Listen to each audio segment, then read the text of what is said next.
श्री शिवाय नमस्तुभ्यम। हम सबको पता है कि 28 मई को मलमास महीना जो आपका चल रहा है उसकी प्रदोष आ गई है। एक तो मलमास का महीना भोलेनाथ का प्रिय महीना, ऊपर से प्रदोष का दिन जो कि शिव पार्वती के मिलन का दिन होता है।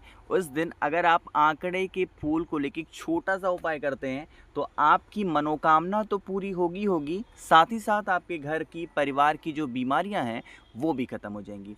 बहुत स्पेशल, बहुत प्यारी सी वीडियो है, ध्यान से समझिएगा जिससे चीज़ें आपको आसानी से समझ में आ पाएँ। ठीक है ना, चलो समझते हैं। स्क्रीन पर आप लोग को मैं दो प्रकार के पुष्प दिखाऊंगा।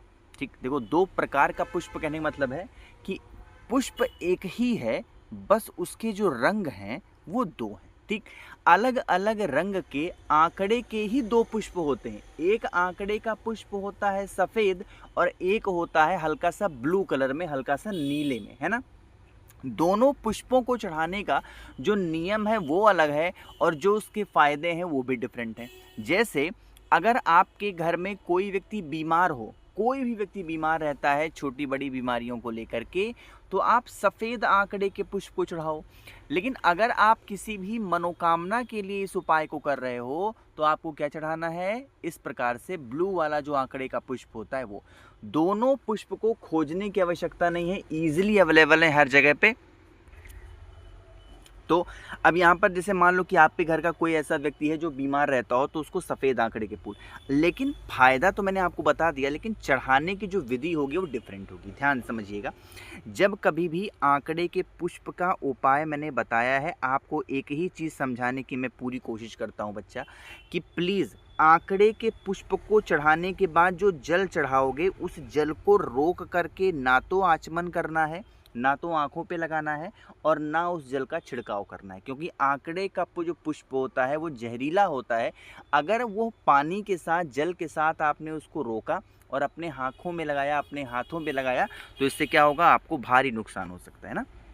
चलो, सबसे पहले सफ़ेद आंकड़े, जो सफ़ेद आंकड़े का पुष्प होगा उसमें कुछ भी नहीं करना, सीधा सीधा उस आंकड़े के पुष्प को भोले बाबा के शिवलिंग के ऊपर कुंदकेश्वर महादेव के नाम से शाम के टाइम पे प्रदोष काल में समर्पित करके और एक लोटा जल चढ़ा देने से आपके घर में बीमारियां नहीं आती, पहली चीज़। लेकिन जो ब्लू वाला है, जो मनोकामना के लिए कर रहे हो, अगर उसको कर रहे हो तो पहले उस आंकड़े के पुष्प को यहाँ पर रखोगे माता अशोक सुंदरी के स्थान पे, फिर उसी आंकड़े को अलग से नहीं लेना, फिर उसी आंकड़े के पुष्प को उठा करके भोले बाबा के शिवलिंग के ऊपर रख देना। इतना करने के बाद में फिर से जल चढ़ा देना, और जो भी उपाय करोगे वो शाम के टाइम पे प्रदोष काल में करेंगे। साथ ही साथ महादेव का कुंदक रूप यानी कुंदकेश्वर महादेव के नाम से आप इस उपाय को करके देखिएगा।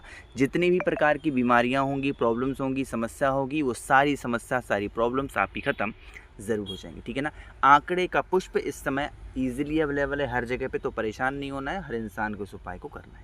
बाकी कोशिश की है मैंने आप सभी को सब कुछ प्यार से बहुत अच्छा बताने की। कोई बातें क्लियर नहीं है, समझ में नहीं आई है, नीचे कमेंट सेक्शन में पूछें। अगर आपको अपनी कुंडली दिखानी है, मुझसे ढेर सारी बातें करनी है, तो सब्सक्राइब के बगल में एक ज्वाइन का बटन दिख रहा होगा, उस पर भी क्लिक करके आप मुझसे ढेर सारी बातें कर सकते हैं। बाकी मेरे जितने भाई बहन आवाज़ पहली बार सुन रहे हैं, चैनल को ज़रूर सब्सक्राइब करेंगे। श्री शिवाय नमस्तुभ्यम।